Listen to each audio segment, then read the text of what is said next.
உங்களோடு கூட இன்றைக்கு ஒரு வித்தியாசமான செய்தியை நான் பகிர்ந்து கொள்ள நான் இருக்கிறேன்.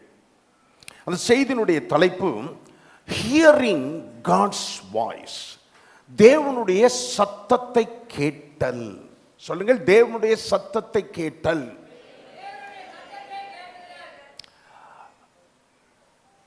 ரட்சிக்கப்பட்ட ஆரம்ப நாட்களிலேயே கர்த்தருடைய சத்தத்தை கேட்க வேண்டும் என்று சொல்லி எனக்குள்ளாக ஒரு தாகம் இருந்தது. அந்த தாகம் என்னன்னு சொன்னா, எங்க அப்பா ரயில்வேல ஒரு அதிகாரியாக இருந்தவர். அவர் அங்கே வந்து ரோட்ல நடந்து வரும்போதே எங்க அம்மா சொல்லுவாங்க, அப்பா வந்துட்டான்னு சொல்லுவாங்க. ரோட்ல நடந்து வரும்போதே அப்பா வந்துட்டான். அப்போ காலடி சத்தத்தை வைத்தே அப்பா வருகிறார் என்று சொல்லி சொல்லப்படுகிறது. அது மாத்திரம் அல்ல, எங்க அப்பா உயிரோடு கூட இருந்தா அவர் சத்தத்தை நான் கேட்க முடியும். சத்தத்தை கேட்க முடியும். சில பிள்ளைகளுடைய பெற்றோர் அப்பா அம்மா வெளிநாட்டில் வேலை செய்கிறாங்க. வெளிநாட்டில் வேலை செய்து அவங்க ஃபோனை எடுத்தோடனே ஹலோ யார் பேசுறது அப்படின்னு நான் கேட்பீங்க? கேட்க மாட்டீங்க. யார் பேசுறது அப்படின்னா கேட்க. அந்த சத்தத்தை கேட்டோடனே ஒரு மகிழ்ச்சி, ஒரு குதூகலம் நமக்குள்ளாய் உண்டாகிறது. அப்போ அப்பா உயிரோடு கூட இருந்தால் அப்பாவுடைய சத்தத்தை நான் அறிய முடியும், கேட்க முடியும். அப்போ ஏசப்பா உயிரோடு கூட இருக்கிறார், இயேசு ஜீவிக்கிறார், நம்முடைய கர்த்தர் ஜீவிக்கிறார் என்று நாம் சொல்லக்கூடுமையானால், அவர் உயிரோடு கூட இருப்பாரானால் அவருடைய சத்தத்தை நான் கேட்க வேண்டும், நீங்கள் கேட்க வேண்டும். அது உங்களுடைய ஆவிக்குரிய வாழ்க்கையின் ஒரு முதிர்ச்சியின் நிலையை அது எட்டுவதாக இருக்கிறது. அப்போ அப்பாவுடைய சத்தத்தை நீங்க கேட்கணும். அப்போ பல முறை என்னை பார்த்து சுகு என்று சொல்லி அழைத்திருக்கிறார் கர்த்தர். சுகு, பெரும்பாலும் எல்லாரும் சுகுமார் என்று சொல்வார்கள்.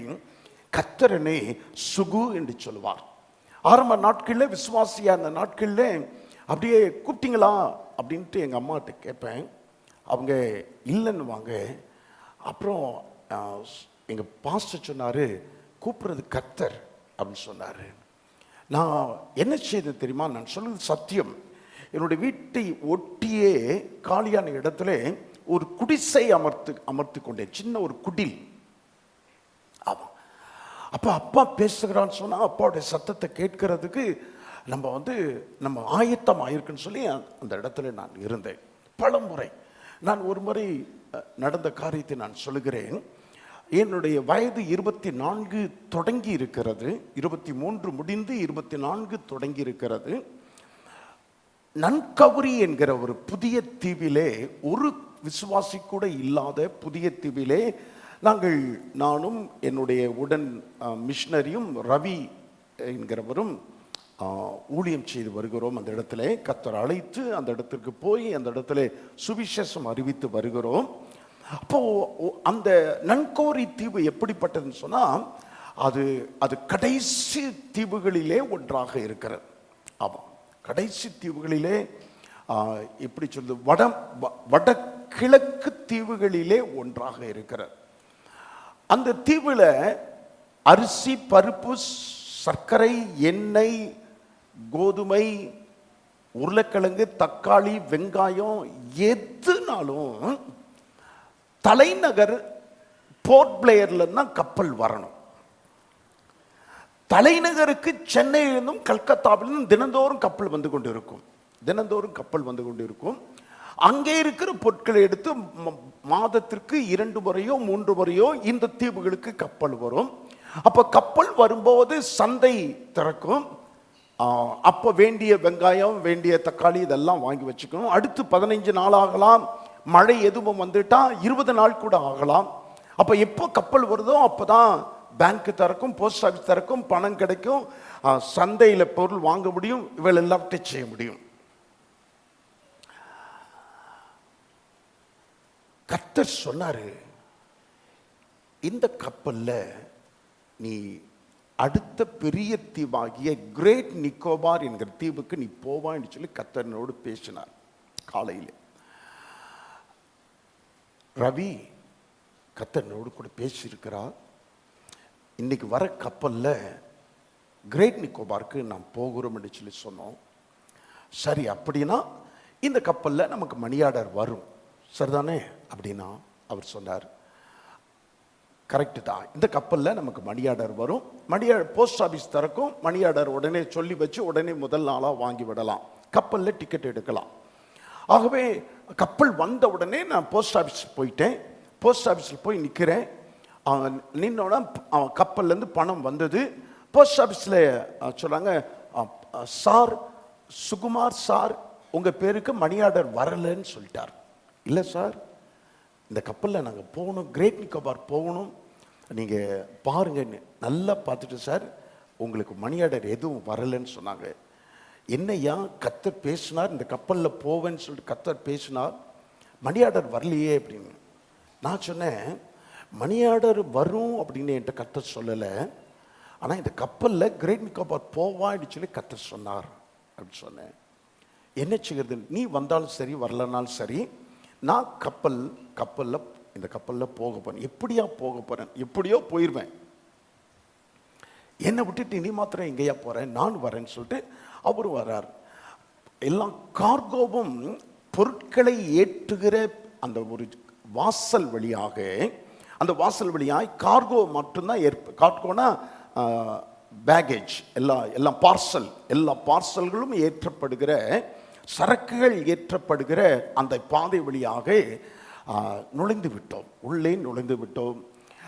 இருட்டான ஒரு இடமாக பார்த்து தங்கி கொள்ள வேண்டும் என்று சொல்லி பார்த்தா எல்லா அடுக்குகளிலும் டெக்கிலையும் லைட் எரியுது.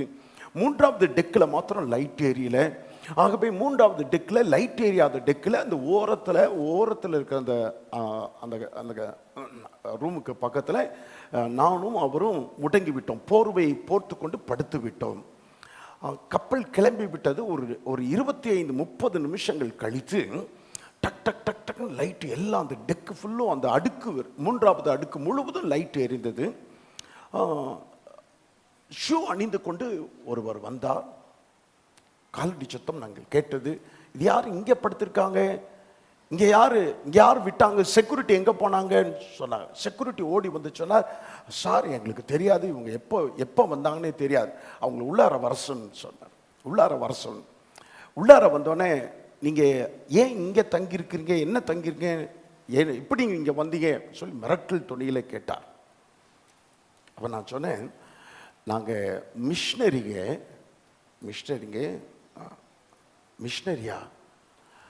விம்பர்லி கஞ்சில் ஒரு 6 மிஷினரி தங்கியிருந்து ஊழியம் செய்கிறாங்கன்னு சொல்லிக்கிட்டாங்களே, அது நீங்களா வேற ஒருத்தரான? இல்லை சார், அவங்க அந்த மிஷினரி தான் நாங்கள், அதில் 2 பேர் நாங்கள் இப்போ நன்கவரியில் தங்கியிருக்கிறோன்னு சொன்னாங்க. டேக் யுவர் சீட்டுன்ட்டார், சேரில் உட்காருங்கட்டார்.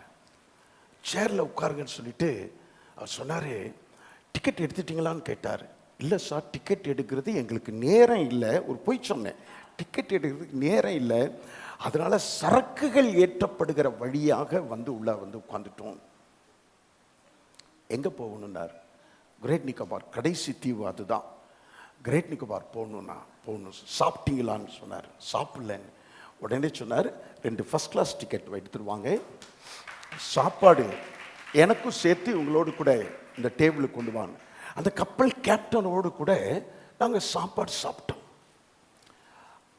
ஃபர்ஸ்ட் கிளாஸ் அந்த ரூமில் நாங்கள் தங்கினோம்.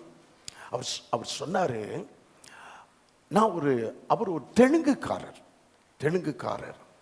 அவர் சொன்னார், நான் ஒரு ஹிந்து, சாய்பாபா பக்தர். என்னுடைய மனைவிக்கு செய்வனை வச்சிருக்காங்க, லட்சக்கணக்கில் செலவு செய்தும் என்னுடைய மனைவிக்கு சுகம் ஆகலை. அப்போ நான் போர்ட் பிளேயருக்கு வந்து அங்கே உள்ள ஒரு டாக்டர் இடத்துல விசாரித்து கொண்டு இருக்கும்போது, அந்த போர்ட் பிளேயரில், தலைநகரில் அந்த டாக்டர் எனக்கு சொன்னார், இந்த மாதிரி செய்வினை காரியங்களுக்கெல்லாம் வேதக்காரங்க ஜெபித்தா தான் இந்த செய்வினை கட்டுகள்லாம் மாறும்னு சொன்னார். விம்பர்லி கஞ்சின்ற இடத்துல, தீவில் ஒரு 6 மிஷினரிஸ் சென்னையில் வந்திருக்கிறாங்க. அவங்க ரொம்ப பிசாசுகளாக விரட்டுறாங்க, செய்வினையெல்லாம் மாறுது, நீங்கள் அவங்கள கான்டாக்ட் பண்ணுங்கன்னு சொன்னாங்க. உங்களை கான்டாக்ட் பண்ண நான் வந்தேன், விம்பர்லி கஞ்சுக்கு வந்தேன், ஆனால் நீங்கள் அங்கே இல்லை, ஏமாற்றத்தோடு கூட நான் திரும்பினேன். என்னுடைய மனைவிக்கு மரண கட்டுகளிலே செய்வனை நிமித்தமாக இருக்கிறாள் என்று சொன்னார்கள். நாங்கள் சொன்னோம், கவலையப்படாதீங்க, நீங்கள் இந்த தடவை வீட்டுக்கு போகும்போது நல்ல சுகத்தோடு கூட இருப்பதை நீங்கள் பார்ப்பீங்க. இங்கே வச்சே ஜோமன்னா கர்த்தர் அங்கே சுகம் தருவார்னு சொன்னோம். கிரேட் நிக்கோபார்ல இறங்கினோம். அவர் சொன்னார், சாயந்தரம் இந்த கப்பல் புறப்படும் போது நீங்கள் எப்போ வரீங்களான்னு. ஆமாம் சார் வரோம். எதுக்காக கிரேட் நிக்கோபார் போறீங்க? அங்கே ஒரு சபையை உண்டாக்கலாமா என்று சொல்லி அந்த தீவை வேவு பார்ப்பதற்காக நாங்கள் போகிறோம் சார். அந்த தீவு எப்படிப்பட்டதாக இருக்குது, எவ்வளோ ஜனங்கள் இருக்காங்க, அங்கே ஊழியம் ஆரம்பிக்கலாமான்னு வேவு பார்க்கறதுக்காக போகிறோம். சாயந்தரமே திரும்பி விடுவோம், வாங்க உங்களுக்காக அதே ரூம் ஆயத்தமாக இருக்கும், என்னோட கூட நீங்கள் தங்கி கொள்ளலாம் அப்படின்னு சொல்லி அவர் சொன்னார். நான் என்ன சொல்ல வருகிறேன்னு சொன்னால், 24 வயதில் கர்த்தருடைய சத்தம். அப்போ இது நடந்தது 1980. அப்போ 80 பற்றி இப்ப சொல்லிடுறீங்களே பாஸ்டர், இப்ப எப்படின்னு சொன்னா 5 நாளைக்கு முன்னாடி கூட கர்த்தர் பேசினார். அதை நான் சொல்ல முடியாது, தனிப்பட்ட விதத்தில் நீங்க கேட்டீங்கன்னா நான் சொல்லுவேன். கர்த்தர் 5 நாளைக்கு முன்னாடி கூட. அப்போ கர்த்தருடைய சத்தத்தை கர்த்தருடைய பிள்ளைகள் கேட்க முடியும் என்று நான் உங்களுக்கு சொல்ல விரும்புகிறேன். ஆமென் சொல்வீங்களா? ஆமாம். ஒரு ரட்சிக்கப்பட்ட ஒரு தேவனுடைய பிள்ளை ஜெபம் பண்ணுவதற்கும் ரட்சிக்கப்படாத ஒரு தேவனுடைய பிள்ளை ஜெபம் பண்ணுவதற்கும் வித்தியாசம் இருக்கிறது. இயேசு கிறிஸ்துவை ஏற்றுக்கொள்ளாதவர்களும் கர்த்தரிடத்தில் ஜெபம் பண்ணுகிறார்கள், இயேசு கிறிஸ்துவை ஏற்றுக்கொண்டவர்களும் கர்த்தரிடத்தில் ஜெபம் பண்ணுகிறார்கள். அப்போ 2 பேருக்கும் என்ன வித்தியாசம் நினைக்கிறீங்க? அவங்களுடைய ஜெபம் கேட்கப்படாதுன்னு சொல்லி நினைக்கிறீங்களா? இல்லை. அப்போ ரட்சிக்கப்படாத ஒருவன் செய்கிற ஜெபத்திற்கும் ரட்சிக்கப்பட்ட நாம் செய்கிற ஜெபத்திற்கும் என்ன வித்தியாசம் சொன்னா, ரட்சிக்கப்பட்ட தேவனுடைய பிள்ளைகள் உறவின் அடிப்படையில் ஜெபிக்கிறார்கள். ஒரு ஆமென் சொல்வீங்களா? ஆமா. அவங்களுக்கெல்லாம் மற்றவர்களுக்கு உறவின் அடிப்படையில் உரிமையோடு கூட ஜெபிக்க முடியாது. அவர்களெல்லாம் கெஞ்ச வேண்டியதா இருக்கும். கெஞ்சுகிறோம், அதனாலதான் கர்த்தருடைய பிள்ளைகள் கெஞ்சி மன்றாடுகிறோம் என்று சொல்லி சொல்லாதீங்க. ஆமா, ரட்சிக்கப்பட்ட தேவனுடைய பிள்ளைகள் தேவன் எனக்கு அப்பாவா இருக்கும்போது, நான் அவருடைய பிள்ளையா இருக்கும்போது நான் கெஞ்ச வேண்டிய அவசியம் கிடையாது. ஆமென் சொல்வீங்களா? உரிமையோடு கூட வாக்கு தத்தங்களை சொல்லி, ஆண்டவரே இந்த வார்த்தையின்படி அப்பா எனக்கு நீங்க செய்யுங்கன்னு சொல்லி கேளுங்க.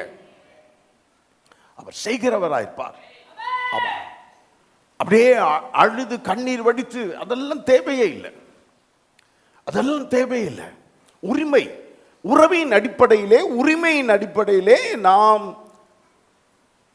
அப்பாவிடத்தில் ஜெபம் பண்ணுகிறோம், பரம தகப்பனிடத்தில் ஜெபம் பண்ணுகிறோம். சம்பாஷணை இல்லாமல் ஒருவரோடு கூட தனிப்பட்ட உறவு வைத்திருப்பது சாத்தியமா? யோசிச்சு பாருங்க. சம்பாஷணே கிடையாது, ஒரு வார்த்தை பேசிக்கொள்வதே கிடையாது. அவருக்கும் எனக்கு தனிப்பட்ட விதத்தில் ஒரு உறவு இருக்கிறது, பர்சனல் ரிலேஷன்ஷிப் இருக்கிறதுன்னு சொல்லி சொல்லுமானால் சாத்தியமா? சாத்தியமே கிடையாது, சாத்தியமே கிடையாது. அப்ப சம்பாஷணை இல்லாமல் எவரோடும் தனிப்பட்ட உறவு வைத்திருக்க முடியாது. ஆமென் சொல்வீங்களா? சிலர் சொல்றாங்க, என்ன சொல்றாங்கன்னா, கர்த்தர் 4000 வருஷத்துக்கு முன்னால பேசினாரு, இப்ப பேசுகிறது கிடையாதுன்னு சொல்லுகிறாங்க. இப்பெல்லாம் அப்போஸ்தலர் காலத்தில் பேசினாரு, இப்ப எல்லாம் பேசுகிறது கிடையாதுன்னு சொல்லுகிறார்கள். கர்த்தர் 4000 வருஷங்களாக பேசினவர். வெவ்வேறு காலகட்டங்களிலே வெவ்வேறு மனிதர்கள். மோசேயிடத்தில் பேசின பொழுது ஒன்று, சாமுவேலிடத்தில் பேசினது வேற காலகட்டம்.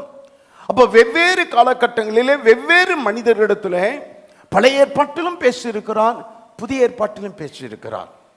நீ போய் வனாந்திரத்தில் போய் கொண்டிருக்கிற அந்த ரத்தத்தோடு சேர்ந்து கொள்ளுன்னு சொல்லி சமாரியாவிலே ஊழியம் செய்த பிலிப்பினிடத்தில் கர்த்தர் பேசினார்.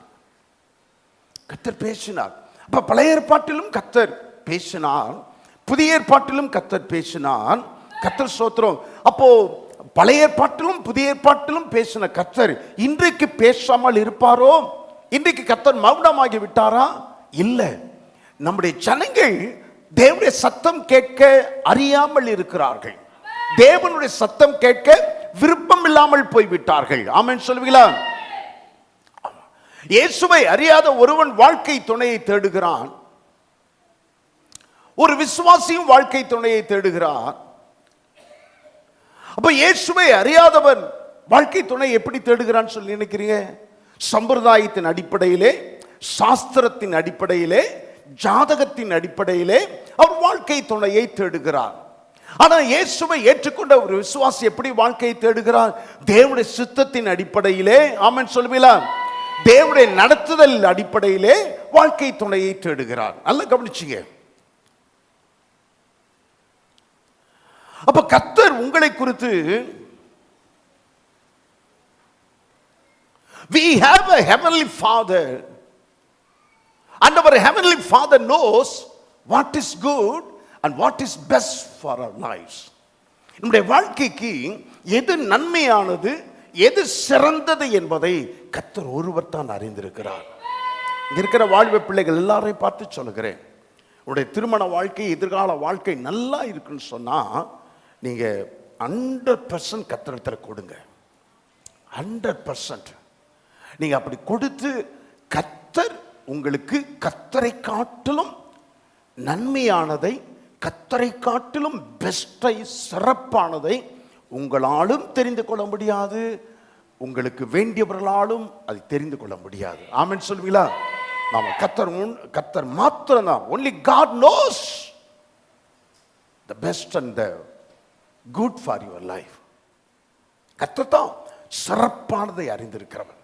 சிறப்பானதை எந்த ஒரு காரியமானாலும் கர்த்தரிடத்தில் கேளுங்க. கேட்காம எந்த முடிவும் எடுக்காது, எந்த முடிவும் எடுக்காது. கர்த்தர் ஸ்தோத்திரம். இந்த கர்த்தரோடு கூட தனிப்பட்ட பர்சனல் ரிலேஷன்ஷிப் என்று சொல்வார்கள். தனிப்பட்ட உறவு வைத்துக் கொள்ளவும், உங்களோடு கூட தனிப்பட்ட உறவு வைத்துக்கொண்டு உங்களோடு கூட பேசவும் கர்த்தர் விரும்புகிறார். கர்த்தர் ஸ்தோத்திரம். யோவான் எழுதின சுவிசேஷம் 10வது அதிகாரம் 1வது வசனத்தையும், யோவான் 10:1 வாசிக்கலாம். மெய்யாகவே மெய்யாகவே நான் உங்களுக்கு சொல்லுகிறேன், ஆட்டு தொழுவத்துக்குள் வாசல் வழியாய் பிரவேசியாமல் வேறு வழியாய் ஏறுகிறவன் கள்ளனும் கொள்ளைக்காரனுமாய் இருக்கிறான். இங்கே கர்த்தர் சொல்றதை பாருங்க. இந்த அதிகாரம் முழுவதும் அருமையான வார்த்தைகளை கர்த்தர் பகிர்ந்து கொள்கிறார். 11வது வசனத்தில் சொல்லும்போது, நானே நல்ல மெய்ப்பன், ஐ ஆம் த குட் ஷெப்பர்ட் என்று சொல்லுகிறார். நானே நல்ல மெய்ப்பன், நானே நல்ல மெய்ப்பன். முதல் வசனத்தில் சொல்லுகிறார், இன்னொரு மெய்ப்பன் இருக்கிறான், அவன் கள்ளனும் கொள்ளைக்கோரனுமாய் இருக்கிறான். ஆமென் சொல்வீங்களா? ஆமா. பிசாசை பற்றியும் சொல்லுகிறான், தன்னை பற்றியும் சொல்லுகிறான். ஆமாம். சொல்லிவிட்டு 3வது வசனம் சொல்லுகிறது, அவருடைய ஆடுகள் என் ஆடுகள் என் சத்தத்தை கேட்கும். 3வது வசனத்தை வாசிக்கலாமா?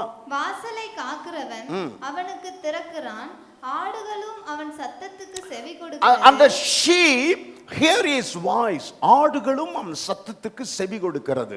எல்லாரும் சொல்லுங்க, ஆடுகளும் அவன் சத்தத்திற்கு செவி கொடுக்கிறது. ஆடுகளும் அவன் சத்தத்திற்கு செவி கொடுக்கிறது. பேசுவதை போல அல்ல, கர்த்தர் பேசுவதை போல உணர்வது அல்ல, சத்தம் கேட்டல், சத்தம் கேட்டல். ஆமா. பாஸ்டர் அப்படின்னு யாரோ கூப்பிடுற மாதிரி சில நேரத்தில் இருக்கும். வெளியே வந்து பார்த்தா இருக்க மாட்டாங்க. பாஸ்டர் எங்கேயோ சத்தம், பாஸ்டர் கூப்பிடுற மாதிரி இருக்கும். சில நேரத்தில் பாஸ்டர் கூப்பிடுறவங்களே வந்திருப்பாங்க. சத்தம் கேட்டல், உணர்வது அல்ல. பேசுவதை போல, கூப்பிடுவதை போல மனதிற்குள்ளாய் உணர்வது அல்ல. சிலர் சொல்லுவாங்க, இது கர்த்தருடைய வார்த்தை, வேர்ட் ஆஃப் காட். இந்த வார்த்தையே நீங்க ஏற்றுக்கொண்டாலே, விசுவாசித்தாலே போதுமானது. கர்த்தர் பேச வேண்டும் என்கிற அவசியம் இந்த வேத புத்தகம் வந்த பிறகு அவசியம் இல்லை என்று சொல்வார்கள். அது உண்மைதான், இது கர்த்தருடைய வார்த்தை தான். ஆனா தேவனோடு, வானத்தையும் பூமி உண்டாக்கின கர்த்தரோடு, என் பரம தகப்பனோடு நான் தனிப்பட்ட உறவு வைத்திருக்கிறேன் என்றால் அவருடைய சத்தத்தையும் என்னால் கேட்க முடியும். ஆமென் சொல்வீங்களா? ஆடுகள் மேய்ப்பனுடைய சத்தத்தை கேட்கின்றன, ஆடுகள் மேய்ப்பனை பின்தொடர்கின்றன, அவைகளை மேய்ப்பன் பெயர் சொல்லி அழைக்கிறார். The shepherd calls them by their names. அவைகளை பெயர் சொல்லி அழைக்கிறான். அப்ப வேர்ட் ஆஃப் காட், தேவனுடைய வார்த்தையும் கர்த்தருடைய வார்த்தை தான். ஆனா பெயர் சொல்லி அழைத்தல், பின்தொடர்தல், இதெல்லாம் பற்றி வைத்து பார்க்கும்போது தனிப்பட்ட விதத்திலே தேவனுடைய பிள்ளைகள் கர்த்தருடைய சத்தத்தை நீங்கள் கேட்க வேண்டும், கேட்க முடியும். 11வது வசனத்தை வாசித்து பாருங்க. 10:11. நானே நல்ல மேய்ப்பன், நல்ல மேய்ப்பன் ஆடுகளுக்காக தன் ஜீவனை கொடுக்கிறான். 11மா இதானா? இந்த தொழுவத்தில் அல்லாத வேற ஆடுகளும். அதுக்கு முந்தின வசனத்தை பாருங்க. திருடன் திருடவும் கொல்லவும் அழிக்கவும் வருகிறானே அன்றி வேறொன்றுக்கும் வரான். நானோ அவைகளுக்கு ஜீவன் உண்டாயிருக்கவும் அது பரிபூர்ணப்படவும் வந்தேன். இல்ல 14 வாசிப்பா. 14 வாசி. நானே நல்ல மேய்ப்பன், பிதா என்னை அறிந்திருக்கிறது போலவும் நான் பிதாவை அறிந்திருக்கிறது போலவும் நான் என்னுடையவைகளை அறிந்திருந்தும் என்னுடையவைகளால் அறியப்பட்டும் இருக்கிறேன். 16 வாசிமா. 16. இந்த தொழுவத்தில் உள்ளவைகள் எல்லாம் வேற அல்லாமல், இந்த தொழுவத்தில் உள்ளவைகளை அல்லாமல் வேறே ஆடுகளும் எனக்கு உண்டு, அவைகளையும் நான் கொண்டு வர வேண்டும். அவைகள் என் சத்தத்துக்கு செவி கொடுக்கும். அப்பொழுது ஒரே மந்தையும் ஒரே மேய்ப்பனும் ஆகும். இயேசு கிறிஸ்து யூதர்களிடத்தில் இந்த காரியங்களை குறித்து பேசுகிறார். யூதர்களிடத்தில், சொந்த ஜனத்தினிடத்தில் இந்த காரியங்களை குறித்து போது இயேசு ஒரு வார்த்தை சொல்கிறார். என்ன சொல்கிறார் சொன்னா, இந்த தொழுவத்தில் உள்ளவைகள் அல்லாமல் வேறே ஆடுகளும் எனக்கு உண்டு. இந்த தொழுவத்தில், இந்த யூதர்களை அல்லாமல் வேறே புறஜாதி ஆடுகளும் வேறே தொழுவத்தில் உள்ள ஆடுகளும் எனக்கு உண்டு. அவைகளையும் நான் இந்த தொழுவத்திற்குள்ளாய் கொண்டு வர வேண்டும். ஆமென் சொல்லுவீங்களா? அப்போ யூதர்களை பார்த்து சொல்லுகிறார், உங்களை அல்லாமல் புறஜாதிகளிலிருந்தும் நான் ஜனங்களை கொண்டு வர வேண்டும். அந்த புறஜாதிகள் என்கிற வார்த்தை உங்களையும் என்னையும் குறிக்கிறதா இருக்கிறது. ஆமென் சொல்லுவீங்களா? நாம் எல்லாரும் வேறே தொழுவத்தில் இருந்த ஆடுகளாய் இருந்தோம். வேறே தொழுவத்தில் இருந்த ஆடுகளை யூதர்களோடு கூட சேர்த்து ஒரே மந்தையும் ஒரே மேய்ப்பனும் ஆக்கி இருக்கிறார். ஆமென் சொல்லுவீங்களா?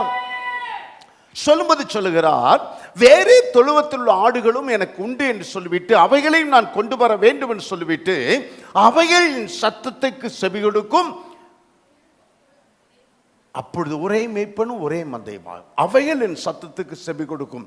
அப்போ நீங்களும் நானும் கர்த்தருடைய சத்தத்துக்கு செவி கொடுப்போம் என்று கர்த்தர் சொல்கிறார். அப்போ நீங்களும் நானும் கர்த்தருடைய சத்தத்தை கேட்போம், கேட்க முடியும் என்று சொல்லி கர்த்தர் சொல்கிறார். ஆமென் சொல்லுவீங்களா? அல்லேலூயா. 10:27 வாசித்து பாருங்க. 10:27. என் ஆடுகள் என் சத்தத்திற்கு செவி கொடுக்கிறது, நான் அவைகளை அறிந்திருக்கிறேன், அவைகள் எனக்கு பின் செல்லுகிறது. என் ஆடுகள் என் சத்தத்திற்கு செவி கொடுக்கிறது, நான் என் ஆடுகளை அறிந்திருக்கிறேன், அவைகள் எனக்கு பின் செல்லுகிறது. ஆமென் சொல்வீங்களா? அல்லேலூயா. நான் என் ஆடுகளை, என் சத்தத்திற்கு செவி கொடுக்கிறது, என் ஆடுகளை நான் அறிந்திருக்கிறேன், என் ஆடுகள் எனக்கு பின் செல்லுகிறது. ஆமென் சொல்வீங்களா? அல்லேலூயா. 3 காரியங்களை, இந்த ஆடுகளை குறித்து, நம்மை குறித்து 3 காரியங்களை நான் உங்களோடு கூட பகிர்ந்து கொள்ள விரும்புகிறேன். கவனமாய் நீங்கள் கேட்க வேண்டும் என்று விரும்புகிறேன். Number 1, it's innate. innate சொல்லுங்கள். innate சொல்லுங்கள். innate. INNATE. INNATE. innate. innate சொன்னா அப்ப தன்னகத்தை எனக்குள்ளாகவே ஒரு ஆற்றல் இருக்கிறது. ஆமென் சொல்லுவீங்களா? மீனுக்குள்ளாக ஒரு ஆற்றல் இருக்குது. என்ன ஆற்றல்? ஆமா, நீந்தக்கூடியது. 24 மணி நேரம் நீந்தது பாருங்க. எனக்கு ஆச்சரியம். 24 மணி நேரம் நீந்தது. ஆமா, 24 சுருத்தைக்குள்ளாக ஒரு ஆற்றல் இருக்கிறது. என்ன ஆற்றல் தெரியுமா? ஓட்டம். ஓட்டம். குதிரைக்குள்ளாக ஒரு ஆற்றல் இருக்குது. என்ன ஆற்றல் தெரியுமா? யுத்தத்தின் சேனையின் சத்தம் கேட்டாலே அது அப்படியே சிலிர்த்து எழுந்துவிடும். தூரத்தில் யுத்த சத்தம் கேட்கும், காலடிகள் கேட்கும் போதே இங்க இருக்கிற குதிரைக்கு வீரியமும் ஆற்றல் உண்டாகும். அப்போ இந்த ஆற்றல் அவைகள் தன்னகத்தை கொண்டது. இந்த ஆடுகளை குறித்து என்ன சொல்லுன்னு சொன்னா, தன்னகத்தே ஒரு ஆற்றல் உடையவர்களாய். கர்த்தர் ஸ்தோத்திரம். என்ன ஆற்றல் சொன்னா, இப்பெல்லாம் ரெஃப்ரிஜரேட்டர் வாங்கினா அதோடு கூட என்ன வச்சிடறாங்க? சொல்லுங்க சொல்லுங்க, என்ன வச்சிடறாங்க?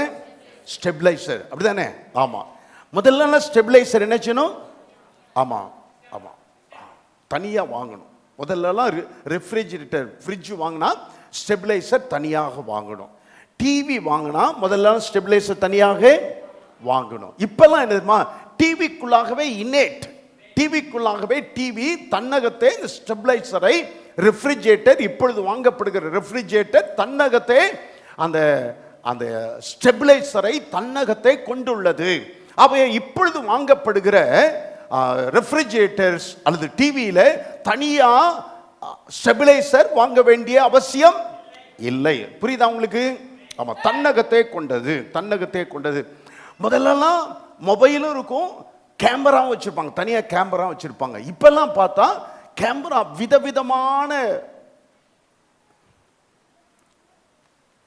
விதவிதமான சைஸ்ல கேமராஸ் மொபைல் தன்னகத்தை கொண்டிருக்கிறது. மொபைல்ல பாருங்க 2 கேமரா, இந்த மொபைல்ல 2 சிம் போட முடியும். ஆகவே 2 கேமரா இருக்குது, 2 கேமரா இருக்கு. அப்போ இந்த நான் தனியா கேமரா ஒன்று வைத்துக் கொள்ள வேண்டிய அவசியமே இல்லாமல் போய்விட்டது. அது இப்போ வந்திருக்கிற 1 லட்சம் 1.5 லட்சம் ரூபாய் மதிப்புள்ள அந்த மொபைல் எல்லாம் கேமரா அவ்வளோ கிளாரிட்டியா இருக்கு, அவ்வளோ கிளாரிட்டியா. ஒரு சென்னையில் இருக்கிற ஒரு மிகப்பெரிய ஒரு புற்றுநோய் நிபுணர் ரவிசங்கர் அவர் பெயர், குடும்பத்தோடு கூட வந்திருந்தால் நாங்கள் காரையாருக்கு போயிருந்தோம். அவங்க போவாஸ் பிரதர்லாம் வந்து எங்களுக்கு உதவி செய்தார்கள். அவர்கள் எல்லாம் தண்ணியிலே குளிக்கும் போது நாங்கள் சமைத்தோம். அப்போ தண்ணியை எடுத்து அப்படின்னு தெளிச்சார் பாருங்க. தெளிச்சப்ப அப்படியே முத்து முத்தா தண்ணி நிக்குதுல்ல, அது வருதுல்ல, அதை அப்படியே எடுத்தார். என்னிடத்துல பார்த்து காட்டின பொழுது நான் ஆச்சரியப்பட்டேன். சார் என்ன அப்படியே வாட்டர் தண்ணீர் குமிழிகள் அப்படியே தெளிவா இருக்குதே. பாஸ்டர், இந்த செல்லு விலை அவ்வளோ, அதனால அவ்வளோ கிளாரிட்டியா இருக்கு. செல்லுக்கு அந்த தண்ணீர் குமிழிகளுக்கு அப்பால் இருக்கிற பாருங்க, என்னுடைய மனைவியுடைய முகம் எவ்வளோ கிளியரா இருக்குன்னு சொன்னார். அப்போ தனியா கேமரா வாங்க வேண்டிய அவசியம் கிடையாது. இந்த மொபைல்லையே இந்த மொபைல் கேமராவை தன்னகத்தை கொண்டது. ஆமென் சொல்லுவீங்களா? அல்லேலூயா. ஒரு முறை என் தாயின் வயிற்றிலிருந்து நான் பிறந்தேன். ஞானதுரை என்பவருடைய குடும்பத்தில் ஒருவனாக நான் சேர்க்கப்பட்டேன். தாயின் வயிற்றிலிருந்து ஒரு முறை பிறந்தேன். ஞானதுரை என்பவருடைய குடும்பத்தில் நான் சேர்க்கப்பட்டேன். பின்னர் என்னுடைய கல்லூரியின் 3வது வருட முடிவிலே நான் இயேசு கிறிஸ்துவை நான் ஏற்றுக்கொண்டேன். நான் மறுபடியும் பிறந்தேன். நான் மறுபடியும் பிறந்த பொழுது நான் தேவனுடைய பரமபிதாவின் குடும்பத்தில் நான் சேர்க்கப்பட்டேன். ஆமென் சொல்லுவீங்களா? ஆமா. நான் முதல் முறை தாயின் வயிற்றிலிருந்து பிறக்கும்போது நான் ஞானதுரையினுடைய குடும்பத்தில் நான் சேர்க்கப்பட்டேன். நான் மறுபடியும் பிறந்த பொழுது தேவனுடைய குடும்பத்தில் ஒருவனாக, தேவனுடைய பிள்ளையாக. ஆமென் சொல்வீங்களா? அப்ப நீங்க மறுபடியும் பிறந்தவர்கள் என்றால் நீங்கள் ஒவ்வொருவரும் தேவனுடைய பிள்ளைகள். ஆண்டவரே, இந்த ஆமென் சொன்னாங்களே ஆண்டவரே, அந்த 4 பேரை மாத்திரம் ஆசீர்வதிங்க ஆண்டவரே. பாபா, நீங்க மறுபடியும் பிறந்தவர்கள் என்றாலே நீங்கள் தேவனுடைய குடும்பத்தில் பிறந்தவர்களாய் மாறிவிட்டீர்கள். ஆமென் சொல்வீங்களா? அப்ப தேவனுடைய பிள்ளைகளாக நீங்கள் மாறிவிட்டீர்கள். தேவனுடைய பிள்ளைகள். இயேசு சொன்னார், நானே நல்ல மேய்ப்பன், நானே நல்ல மேய்ப்பன். என் ஆடுகள், அவருடைய மக்களை பார்த்து சொன்னார், என் ஆடுகள் என் சத்தத்தை கேட்கும். அப்போ ஆடுகள் மேய்ப்பனுடைய சத்தத்தை இயல்பாகவே கேட்கக்கூடிய திறன் உள்ளவைகளாய், இயல்பாகவே அந்த திறனை பெற்றிருக்கிறது. மேய்ப்பனுடைய சத்தத்தை ஆடுகள் கேட்கிறது. ஆமாம், நம்ம ஊர் ஆடெல்லாம் சொல்லாதீங்க. நம்ம ஊர் ஆடு வேற, கத்த சொல்கிற ஆடு வேற. மேலை நாடுகள்லாம் நான் பார்த்தேன், அங்கே போயிருக்கும்போது பார்த்தேன். ஆடு மேய்ப்பன் முன்னால் போவான், ஆடு பின்னால் தொடரும்.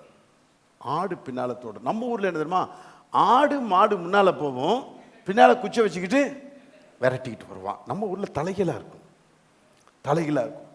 மேய்ப்பன் நடத்தி கொண்டு போகிறான், நடத்தி கொண்டு போகிறான்.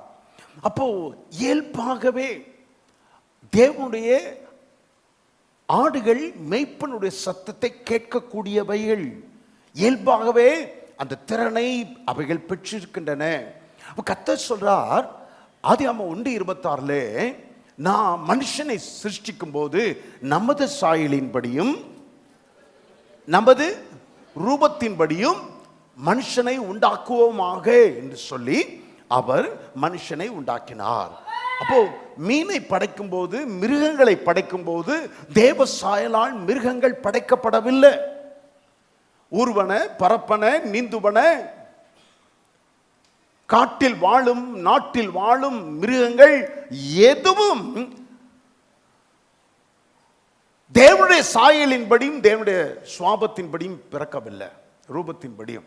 ஆனா மனுஷனை உண்டாக்கும் போது மாத்திரம் கர்த்தர் சொன்னார், நமது சாயலின்படியும் நமது ரூபத்தின்படியும் நாம் மனுஷனை உண்டாக்குவோமாக சொல்லி.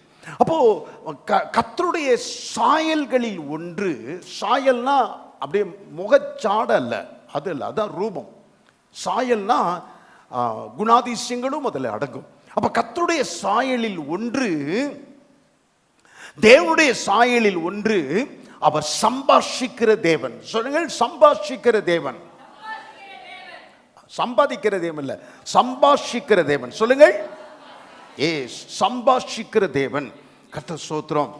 அப்ப நீங்க தேவனுடைய சாயலில், நான் தேவனுடைய சாயலில் படைக்கப்பட்டவன் என்றால் நானும் சம்பாஷிக்க கூடியவனாக இருக்கிறேன். அல்லேலூயா. அப்போ நானும் கர்த்தருடைய சத்தம் கேட்கவும் அவரோடு கூட பேசவும் தக்கதான ஆற்றல் உடையவனாக நான் இருக்கிறேன். ஆமென் சொல்வீங்களா?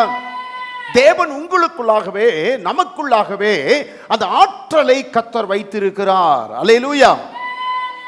அப்ப கர்த்தர் உங்களுக்குள்ளாக, எனக்குள்ளாக அந்த ஆற்றலை வைக்கும் போது நம்மோடு கூட பேசாம இருப்பாரா? நம்மோடு கூட சம்பாஷியாமல் இருப்பாரா? மற்ற மிருகங்களுக்கும் நமக்கு இருக்கிற பெரிய வித்தியாசம் என்ன தெரியுமா? பேசுறதுதான், பேசுறதுதான், சிரிக்கிறதுதான், சிரிக்கிறது. ஒரு விலங்கு சிரிக்குன்னு சொல்லுவாங்க. எந்த விலங்கு தெரியுமா? எப்படிங்க? இங்கே ஏதோ சத்தம் வந்துச்சு. மரநாய். அது சிரிக்கிறதில்ல, ஆளை பார்த்தோன்னே இப்படின்னு சொன்ன சிரிக்கிறதா? ராமராஜன் பார்த்த அப்படின்னு சிரிக்கிறதா? பாஸ்டர் சிரிக்கிறான்? இல்லை இல்லை, அது அது அது அதோட சுவாபம். சிரிக்கிறதும் பேசுகிறதுமான ஆற்றல் மனுஷனுக்கு மாத்திரமே கர்த்தர் கொடுத்திருக்கிறார். ஆமென் சொல்லுவீங்களா? ஆமா. சில நேரத்தில், சில காலகட்டங்களிலே கர்த்தர் எதை கொண்டும் பேச வைக்க முடியும். ஆமென் சொல்லுவீங்களா? ஆமா. திமிங்கலத்திலே கர்த்தர் பேசினார். நீ யோனாவை விழுங்குன்னு சொன்னார், விழுங்கிருச்சு. யோனாவை விழுங்குறதோட நிறுத்திக்க, மென்னு தின்னு முழுங்கிறாதே அப்படின்னு சொல்லியிருக்கார். ஆமா, மென்னு தின்னு. அதனால மென்னு தின்னு முழுங்கிறாம அப்படியே வாயிலே வச்சுக்கிட்டு, வாயிலே வச்சுக்கிட்டு ரொம்ப கஷ்டம் பாருங்க. ஆமா. ஒரு மீன்கிட்ட சொன்னார், இப்போ என் தாசன் பேதுரு வருவார், வரிப்பணம் கட்டுறதுக்கு பணம் அவர் தேவைப்படுது, அதனால எங்கேருந்தோ எப்படி மீனுக்கு வரிப்பணம் கிடைச்சிருக்கும், காசு கிடைச்சிருக்கும், எப்படி 5 ரூபா காயின் கிடைச்சிருக்கும், 10 ரூபா காயின் எப்படி மீனுக்கு கிடைச்சிருக்கும், எப்படி கிடைச்சிருக்கும், எப்படி போய் யார்கிட்ட அதை எடுத்துச்சு, எப்படி முழுங்குனுச்சு, அதெல்லாம் தெரியல, சொல்லப்படலை. ஆனால் மீன் வாயிலே பேதுரு தனக்கும் இயேசுவுக்கும் சேர்த்து கட்ட வேண்டிய வரிப்பணத்தை இந்த மீன் வாயிலிருந்து எடுத்தார். மீன் வாயிலிருந்து. கழுதை பேசினது, பிழையாமல் கழுதை பேசினது. இதெல்லாம் அப்படியே அங்கொன்றும் இங்கொன்றுமாக நடந்த விசேஷித்த காரியங்கள். கர்த்தர் என்ன வேணாலும் செய்யக்கூடும், என்ன வேணாலும் செய்யக்கூடும். கர்த்தர் ஸ்தோத்திரம். தேவனுக்கு மகிமையுண்டாகட்டும். ஆனா மனிதன் மாத்திரமே சக மனிதனோடு மாத்திரம் அல்ல, தேவனோடும் சம்பாஷிக்கக்கூடிய ஆற்றல் உடையவனாக இருக்கிறான். விலங்குகள் எல்லாம் ஒரு லெவல் வரைக்கும் தான் மனுஷன் பேச முடியும், ஒரு லெவல் வரைக்கும் தான். ஆமா, நாய்க்கு ட்ரைனிங் கொடுத்தா பயிற்சி கொடுத்தா ஒரு லெவல் வரைக்கும் தான் நாயோடு கூட சம்பாஷிக்க முடியும். நாயை பார்த்து ஆமா என்ன முட்டாள்தனமா இருக்கிறேன்னு சொன்னாலுமே அது என்ன செய்யும்? வாழை ஆட்டிக்கிட்டு தான் இருக்கிறோம். என்ன முட்டாள்தனமான காரியம் செஞ்சுட்டு அப்படின்னு சொன்னா, முட்டாள்தனம் என்றால் என்னவென்று நாய்க்கு தெரியாது. நாய்க்கு தெரியாது, ஒரு லெவல் வரைக்கும் தான். நாங்க ஒரு நாய் வளர்த்திருந்தோம், ப்ரௌனின்னு சொல்லி, நல்ல ஒரு பெண் ஜெர்மன் ஷெப்பர்ட் நாய், நல்ல உயர் ரக நாய். அந்த நாயேன்னு சொல்லிட்டேன், 2 நாளா என்கிட்ட வரவே இல்லை, 2 நாளா என்கிட்ட பேசல. நான் சொல்றது உண்மை. நாய் தான் அது நாயேன்னு சொல்றது. ஏன்னா எங்களோடு ஒருவராக அந்த நாய் இருந்தது, குடும்பத்தில் ஒருவராக அந்த நாய் இருந்தது. ரேஷன் கார்டில் மாத்திரம்தான் அந்த நாய் பேர் எழுதலை. ஆமாம், எங்களோடு ஒரு நபராக நாய் இருந்தது. நாயேன்னு சொன்னது அந்த நாய்க்கு பிடிக்கல. 2 நாள் அப்புறம் உண்மையாக சொல்லுகிறேன், அந்த நாய்கிட்ட போய் ஐம் சாரி சாரி சாரி, நான் இனிமேல் நாயின்னு சொல்ல மாட்டேன். எத்தனை தடவை மனைவி பார்த்து சொல்லியிருக்கீங்க? என்னையா சாரி சொல்லியிருக்கீங்களா? ஐயா, நான் நாய்கிட்ட கூட சாரி சொன்னேன். ஆமாம், சாரி சாரி, இனிமேல் நான் சொல்ல மாட்டேன், இனிமேல் நான் சொல்ல. ஒரு லெவல் வரைக்கும் தான் பேச முடியும். கர்த்தர் ஸ்தோத்திரம். ஆமா, ஒரு லெவலுக்கு மேல அந்த நாயோடு கூட சம்பாஷிக்க முடியாது. கர்த்தர் ஸ்தோத்திரம். ஆனா ஏன்னா அந்த மிருகங்கள் எல்லாம் தேவ சாயலால் படைக்கப்பட்டவைகள் அல்ல. நீங்களும் நானும் மாத்திரமே தேவ சாயலால் படைக்கப்பட்டவர்கள். ஆமென் சொல்வீங்களா? அந்த தேவ சாயலில் ஒரு அம்சம் சம்பாஷிக்கும் ஆற்றலோடு படைக்கப்பட்டவர்கள். ஆமென் சொல்வீங்களா? சொல்லுங்கள், சம்பாஷிக்கும் ஆற்றலோடு. உங்களுக்குள்ளார கர்த்தர் சம்பாஷிக்கும் ஆற்றலையும் சேர்த்தே வைத்திருக்கிறார். ஆமென் சொல்லுவீங்களா? சம்பாஷிக்கும் ஆற்றலை சேர்த்தே வைத்திருக்கிறார். இன்னும் விவரம் சொன்னா உங்களுக்கு ஆச்சரியமா இருக்கும். என்னைக்கு பிசாசு ஆதாமி ஏவாளை வஞ்சித்தானோ, அன்னைக்கு ஆதாம் ஏவாளுக்குள்ளார, மனுஷனுக்குள்ளார அந்த பாவத்தின் ஆற்றலை, பாவம் செய்யும் ஆற்றலை வைத்து விட்டான். பாவம் செய்யும் ஆற்றலை வைத்து விட்டான். சின்ன பிள்ளை பாருங்க, சின்ன பிள்ளை அவன் செஞ்சிட்டு செய்யலன்னு சொல்லுது, பொய் சொல்லுது. யாராச்சும் பல் விளக்கு கற்றுக் கொடுத்துருக்கோம், அவன் 1 2 போனா கழுவுறதுக்கு சொல்லி தந்திருக்கிறோம், இப்படி தான் கழுவணுன்ட்டு. ஆமாம், ட்ரெஸ்ஸு மாற்ற, உள்ளாடைகள் அணிய கற்றுக் கொடுத்துருக்குறோம், தலை சீவ கற்றுக் கொடுத்துருக்குறோம், எல்லாமே குளிப்பாட்ட கற்றுக் கொடுத்துருக்குறோம். கொஞ்ச நாள் கழித்து பிள்ளைகளே குளிக்கும் அளவுக்கு குளிப்பாட்ட. ஆனால் பொய் சொல்ல கற்றுக் கொடுத்துருக்கோமா? திருடுவதற்கு கற்றுக் கொடுத்துருக்கோமா? அந்த திருடுகிற அந்த சுவாபம், அந்த பொய் சொல்லுகிற சுவாபம் அப்படியே அதுக்குள்ளா இருக்கு. அங்கிள் ஒருத்தர் வந்தார், அவன் அண்ணனுக்கும் 10 பிஸ்கட் கொடுத்தாரு, தங்கச்சிக்கும் ஒரு 10 பிஸ்கட் கொடுத்தாரு. அம்மா டீ போட போயிட்டாங்க. அந்த அங்கிள் வெளியே கொஞ்சம் நேரம் வெளியே போயிட்டாரு. அதுக்குள்ளார இவன் என்னச்சுன்னா, தான் கொடுத்த பிஸ்கட்டெல்லாம் தின்னுட்டான். தாம் கொடுத்த பிஸ்கட்டெல்லாம் தின்னுட்டு இப்போ தங்கச்சியை பார்த்து சொல்கிறான், பாப்பா நான் அண்ணன் 1 சொன்னால் நீ 1ன்னு விரலை நீட்டணும் அப்படின்னு. இவன் அவளும் ராஜன் சொல்வார், வெள்ளந்திரியாகவா, வெள்ளந்திரியாக 1ன்னு சொல்லிட்டா. ஒரு பிஸ்கட் கீழே விழுந்துருச்சு. அவன் வெரி குட்னா அவன் பிஸ்கட் எடுத்து வாயில் போட்டான். 2ன்னு சொன்னார், இன்னொரு பிஸ்கட் கீழே விழுந்துச்சு. 3ன்னு சொன்னால் இன்னொரு பிஸ்கட் கீழே விழுந்துச்சு. அவனுக்கு தெரியாது. இவன் கள்ளத்தனம் இப்படி கள்ளத்தனம் பண்ணுவதற்கு எங்கே கற்றுக்கொண்டான்? யாரிடத்திலும் கற்றுக்கொள்ளலை. அவனுக்குள்ளா இருக்கிற அந்த சுவாபம், பாப சுவாபம். அப்போ உங்களுக்குள்ளாக எனக்குள்ளாக தேவனோடு சம்பாஷிக்கும் ஆற்றல், ஆமென் சொல்வீங்களா? உங்களுக்குள்ளாக எனக்குள்ளாக வைக்கப்பட்டு இருக்கிறது. கர்த்தர் ஸ்தோத்திரம்.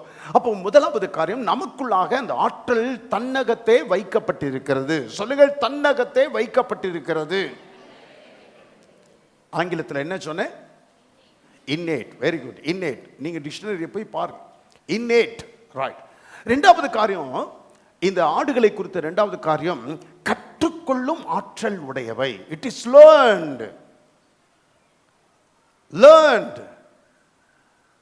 கற்றுக்கொள்ளும் ஆடுகள் கற்றுக்கொள்ளும் ஆற்றல் உடையவைகள்.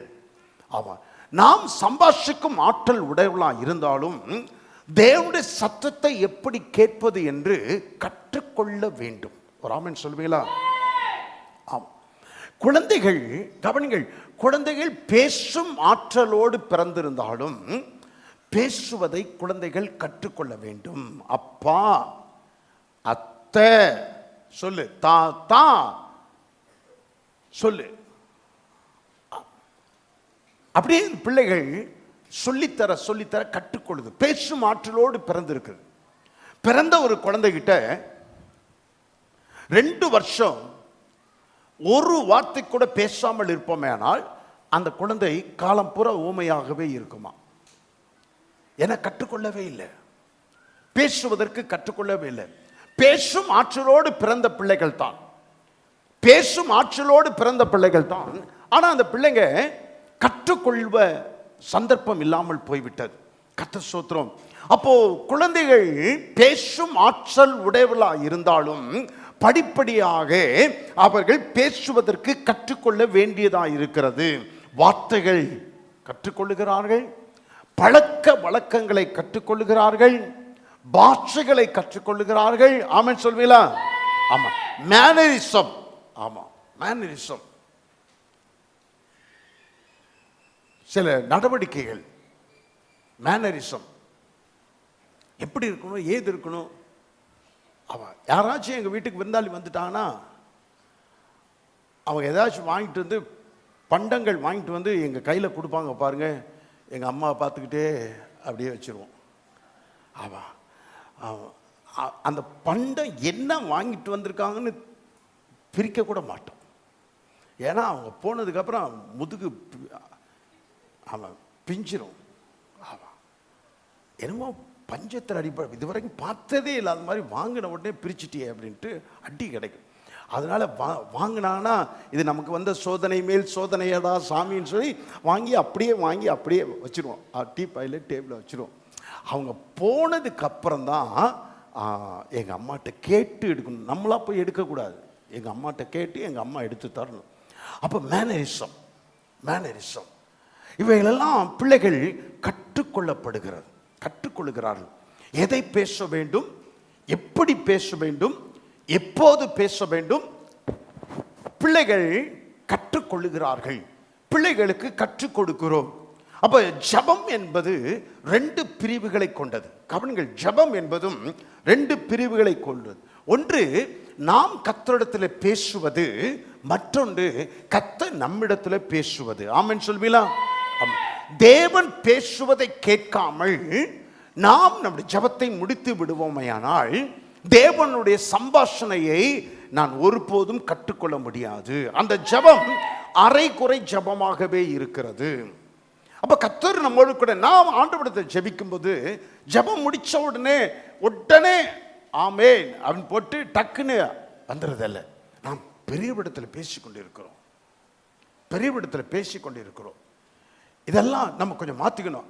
அப்பா எனக்கு பசிக்குது, அல்லது ஆண்டவரே கர்த்தாவே வந்திருக்காங்க, யாரோ வந்திருக்காங்க, நான் அப்புறம் உங்ககிட்ட பேசுகிறேன். ஆண்டவர் சொல்லி பாருங்க, கர்த்தரிடத்தை சொல்லி பாருங்க. உயிருள்ள தெய்வம் அல்லவா, அவனுடைய ஜெபத்தை கேட்கிறார் அல்லவா. நான் ஜெபத்தை முடிச்சிடலாம், டைம் ஆயிடுச்சு, நான் ஜெபத்தை முடிச்சிடலாம், நான் அப்புறம் சாயந்தரம் பேசுகிறேன் ஆண்டவரே, நாளைக்கு பேசுகிறேன் ஆண்டவரே. ஆண்டவர்கிட்ட ஒரு வார்த்தை சொல்லி முடியுங்களே, ஒரு வார்த்தை சொல்லி முடியுங்களே. டைமை பார்த்தோன்னு டக்குன்னு ஜெபத்தை முடிச்சிடுறோமே. அப்போ கற்றுக்கொள்ள ஜெபம், நான் கர்த்தரிடத்தில் பேசுவது மாத்திரமல்ல, கர்த்தருடைய பேசுவதையும் கேட்பதற்கு நாம் நேரமும் இடமும் தர வேண்டும். ஆமென் சொல்லுவீங்களா?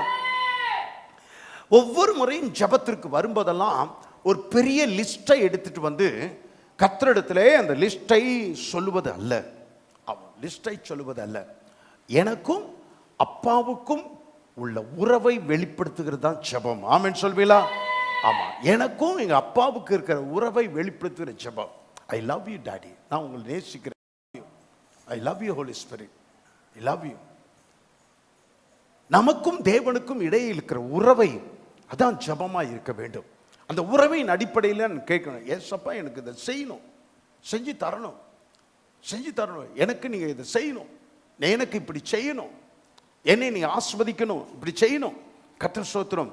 அப்ப கர்த்தரோடு கூட பேச வேண்டும் என்கிற ஆசையோடு சில நிமிஷங்களை உங்கள் ஜபத்தை முடித்த பிறகும் சில நிமிஷங்கள் கர்த்தரோடு பேச வேண்டும் என்கிற அந்த ஆசையோடு சில நிமிஷங்களை ஒதுக்க வேண்டும். ஒரு 2 நிமிஷம் ஒதுக்கி பாருங்க, இன்னும் செஞ்சு பாருங்க. ஒரு 2 நிமிஷம், ஒரு 2 நிமிஷம் எந்த குறிப்பையும் சொல்லாம, ஆண்டவரே உங்க சத்தத்தை நான் கேட்கணும், உங்களோடு கூட பேசினதற்காக உமக்கு நன்றி, நான் ஜெபத்தை முடிக்கிறேன் ஆண்டவரே, ஜெபத்தை முடிக்கிறேன், என்ன நீங்கள் ஆசிர்வதிங்க சொல்லி பாருங்களேன்.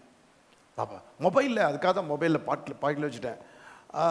ராஜன் எங்கப்பா இருக்கிற, என்ன செய்கிற, சாப்பிட்டியா, சாயந்தரம் உஷா வீட்டு மீட்டிங் இருக்குது, ஒரு 5 மணிக்கெல்லாம் நீங்கள் வந்துடணும், சரிதானா? அப்படியே வச்சுங்க, முடிச்சிட்டேன். அவர் என்ன சொல்கிறாருன்றதை கேட்காமலே நான் வச்சுட்டேன். இப்படி தான் நிறைய நேரத்தில் கர்த்தரிடத்தில் நாம் கர்த்தர் என்ன பேசுகிறார் என்பதை கேட்காமலேயே நம்முடைய ஜெபத்தை நாம் முடித்து விடுகிறோம். ஆமென் சொல்லுவீங்களா? சில நிமிஷங்கள் நான் உங்களுக்கு சொல்லுகிறேன், ஒவ்வொரு நாளும் சில நிமிஷங்களை ஒதுக்கி வேதத்தின் ஒரு பகுதியை, ஏதாயிலும் ஒரு பகுதியை வாசித்து, ஒரு எழுத தெரிந்த எல்லாரும் ஒரு குறிப்பேட்டை, ஒரு நோட்ஸை வைத்துக்கொண்டு கர்த்தர் இந்த நாளிலே வாசித்த இந்த வேத பகுதியின் வாயிலாக கர்த்தர் என்ன சொல்ல விரும்புகிறார் என்று அப்படியே குறித்து எழுதுங்கள். ஒரு மாசம் எழுதி பாருங்க, ஒரு பகுதியை வாசிங்க, என்ன சொல்ல விரும்புகிறார் என்று கர்த்தர் சொல்ல விரும்புகிறதை அப்படியே உணர்வதை நீங்க அப்படியே ஒரு டைரியில எழுதி பாருங்க. ஒரு மாசம் இதை அப்படியே பயிற்சி செய்து பாருங்க. ஒரு மாசத்துக்கு அப்புறம் உங்க ஜெபத்திற்கு பின்பு கர்த்தர் பேசுவதை நீங்கள் கேட்க முடியும். ஆமென் சொல்லுவீங்களா? பயிற்சி இல்லாம கர்த்தர் பேசுவது கிடையாது. ஆமா, இன்னைக்கு நாளைக்கே போய் பேசுங்க ஆண்டவரேன்னு சொன்னா பேச மாட்டார். முதல்ல எழுதப்பட்ட கொடுக்கப்பட்ட தேவனுடைய வார்த்தைகள், இந்த தேவனுடைய வார்த்தைகளை அப்படியே ஒரு பகுதியை வாசித்து கர்த்தர் என்ன சொல்ல விரும்புகிறார் அப்படியே யோசித்து, ஒரு சில நிமிஷங்கள், ஒரு 20 நிமிஷம் ஆகுமா? 24 மணி நேரத்தில் ஒரு 20 நிமிஷம் உங்களால் ஒதுக்க முடியாதா? செய்ய முடியும். இதை பிராக்டிஸ் பண்ணீங்கன்னா கொஞ்ச நாள் கழித்து கர்த்தர் உங்களோடு கூட பேசுவதை தெளிவாய் நீங்கள் கேட்க முடியும். ஆமென் சொல்லுவீங்களா? முதல்ல சொன்ன பேசும் ஆற்றலை தன்னகத்தே கொண்டவைகள். ஆடுகள் எப்படிப்பட்டவைகள்? பேசும் ஆற்றலை தன்னகத்தே கொண்டவைகள். இரண்டாவது என்ன சொன்ன? கற்றுக்கொள்ளும் ஆற்றல் கொண்டவைகள். ஆடுகள் கற்றுக்கொள்ளும் ஆற்றல் கொண்டவைகள். மூன்றாவது கர்த்தர் ஸ்தோத்திரம், முதிர்ச்சியை காட்டும் ஆற்றல் உடையவைகள். ஆடுகள் முதிர்ச்சியை காட்டக்கூடியவைகள். ஆமாம், சம்பாஷணைகளில் பிள்ளைகள் பெற்றோரோடு முதிர்ச்சியை காட்ட வேண்டும். ஆமென் சொல்லுவீங்களா? அல்லேலூயா. ஆமா, சின்ன பிள்ளைகள் எப்படி வேணாலும் பேசலாம். நம்ம ஊர்ல மரியாதையே கிடையாது, திருநெல்வேலியில மரியாதையே கிடையாது. அது ரொம்ப வருத்தமான காரியம். அம்மா வந்துட்டாளா? வந்துட்டா. ஆமா, அம்மா போயிட்டா. ஆமா, ஆச்சி வரா. எப்படி இது இது இது கெட்ட வார்த்தை. நான் சின்ன பிள்ளைல இதெல்லாம் கெட்ட வார்த்தை. ஆமா, ஆச்சி வராளா?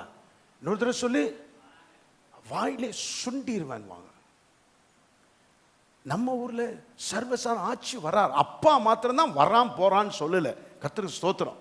ஆமா, அம்மா வரா, அம்மா போறா, அம்மா உட்கார்ந்துருக்கா.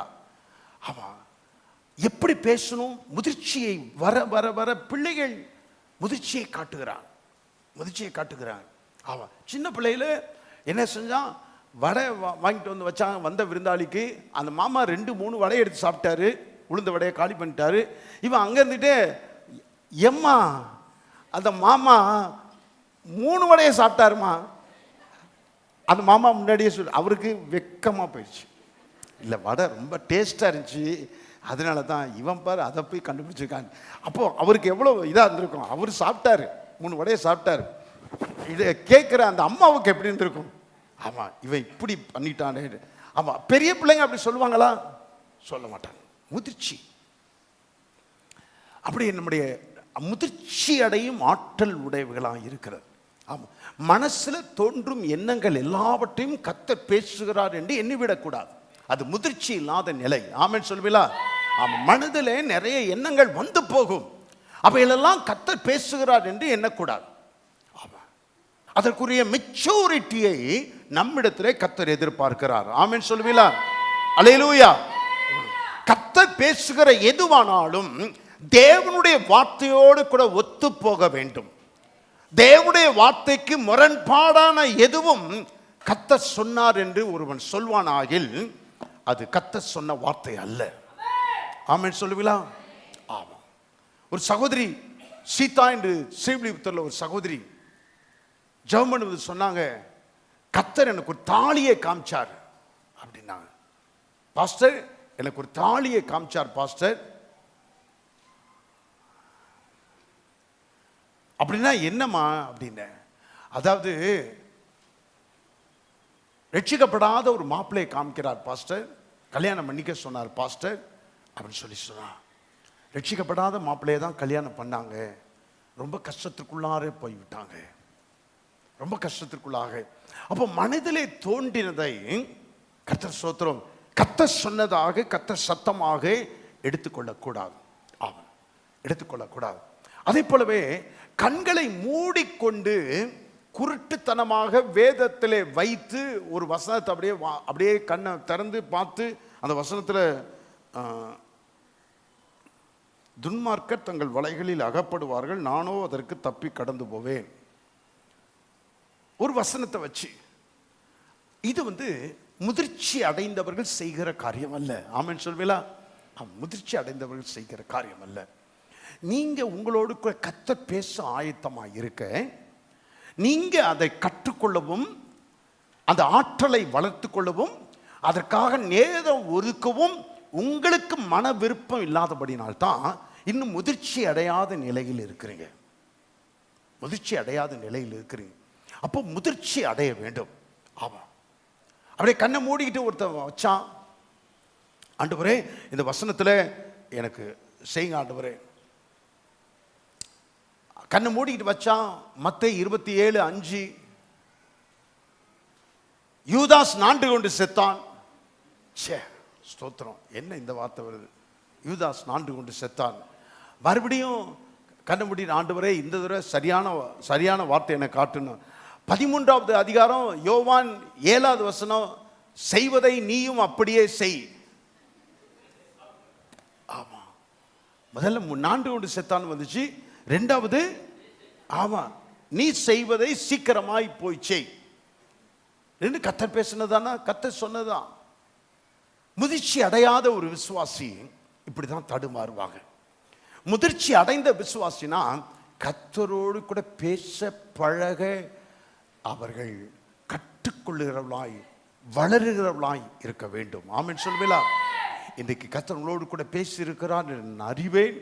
ஆமாம், நீங்கள் ஆவிக்குரிய வாழ்க்கையிலே முன்னேறுவதற்கான ஒரு வழியை நான் உங்களுக்கு சொல்லி இருக்கிறேன்.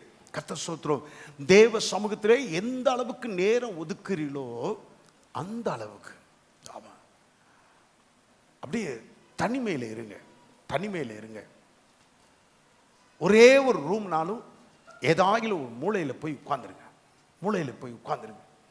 ஆண்டவரோடு கூட பேசும்போது ஜெபிக்கும் போது அவருடைய சத்தம் அல்லாமல் வேற சத்தம் கேட்கக்கூடாது.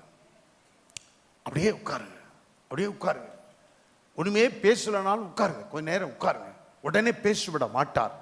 ஆனா நீங்க ஆர்வமாக தேவ சமூகத்தில் காத்திருப்பீர்களானால் கர்த்தர் பேசுவார். கர்த்தரோடு கூட பேசுவார் என்றால் உங்கள் வாழ்க்கை வித்தியாசமானதாய் மாறிவிடும். ஆமென் சொல்லுவீங்களா? வித்தியாசமானது. எதற்கும் கவலைப்பட மாட்டீர்கள், யாருக்கும் பயப்பட மாட்டீர்கள். ஆமென் சொல்லுவீங்களா? எந்த சூழ்நிலை வந்தாலும் நீங்கள் தைரியமாகவே இருப்பீர்கள். கர்த்தர் நம்மோடு கூட பேசும்போது அவர் நம்முடைய தேவன். பேசுகிற ஆண்டவரோடு கூட பேசுகிற மக்களாக கர்த்தர் என்னை உங்களை வைத்திருக்கிறார். ஆமென் சொல்லுவான். அவர் பேசுகிறவர். நீங்க பேசுகிறீங்களா? ஆண்டவர்கிட்ட பேசுறீங்களா? ஆமா. அது வேணும் இது வேணும் சொல்லுகிறது ஜெபமே ஒழிய பேச்சு அல்ல. இன்னையிலிருந்து உங்க ஜெபம் வேற, ஆண்டவர்கிட்ட பேசுறது வேற. ஆண்டவர்கிட்ட பேசுறது அப்படியே சொல்லுங்க, எல்லாத்தையும் சொல்லுங்க. நேற்றுக்கு நான் போயிட்டு வந்த ஆண்டவரே ரொம்ப நன்றி, நாளைக்கு எனக்கு ஆராதனை இருக்குது ஆண்டவரே, நல்ல செய்தியை கொடுக்கணும் ஆண்டவரே, நல்ல வார்த்தையை தரணும், சீதோஷ நிலைகள்லாம் நல்லா இருக்கணும்.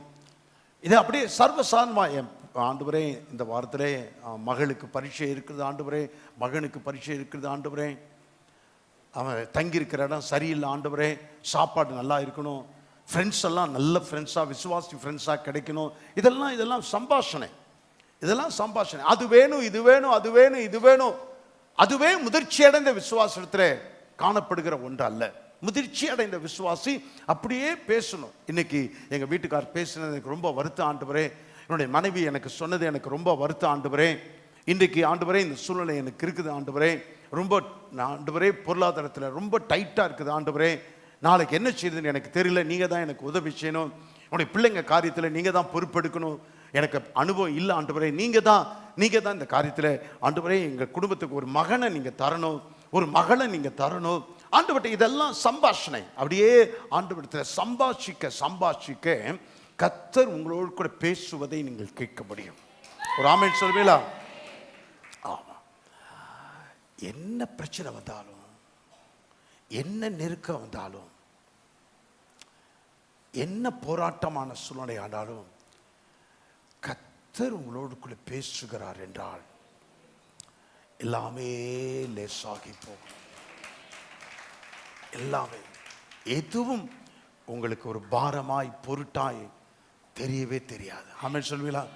கர்த்தர் நம்மோடு கூட பேசுவாரா? வாலிப பிள்ளைங்களை நான் அதனால தான் நான் 80வது வருஷம் நடந்த காரியத்தை நான் உங்களுக்கு சொன்னேன். பாஸ்டர் இப்போ சொல்லான்னு நினச்சிக்க கூடாதுல்ல. என்னுடைய 23வது வயதிலே கர்த்தர் பேசினார் என்றால் இன்னும் 19 வயதிலே இயேசுவை ஏற்றுக்கொண்டிருப்பான். நிச்சயமாய் பேசியிருப்பார். அதற்காக நான் கிரயத்தை நான் கொடுத்ததும் கர்த்தர் அறிவார். கிரயத்தை நான் கொடுத்தது என் முழங்கால்கள் தழும்பு ஏறத்தக்கதாக காலையிலே 3:20க்கெல்லாம் முழங்கால் படிட்டு இருப்பேன். 3:20க்கெல்லாம் என்னுடைய மனைவி இருந்தாருன்னா அவன்கிட்ட நீங்கள் கேட்டீங்கன்னா அவங்க சொல்லியிருப்பாங்க. ஒரு நாள் கூட 5 மணி ஆகும்போது 6 மணி ஆகும்போது நான் படுக்கையில் இருந்ததை என்னுடைய பிள்ளைகளும் என்னுடைய மனைவியும் பார்த்ததே கிடையாது. அப்படி நம்ம வாஞ்சியா இருந்தோம்னா கர்த்தருடைய பேசுகிற சத்தத்தை நாம் தெளிவாக கேட்க முடியும். நம்ம எல்லாரும் எழுந்து நிற்போமா? நம்ம எல்லாருமா எழுந்து நின்று உணர்ச்சி வசப்படாமல் உங்களை பார்த்து ஒன்றை நான் கேட்க விரும்புகிறேன். இந்த பாஸ்டர் சொல்லுகிறதை போல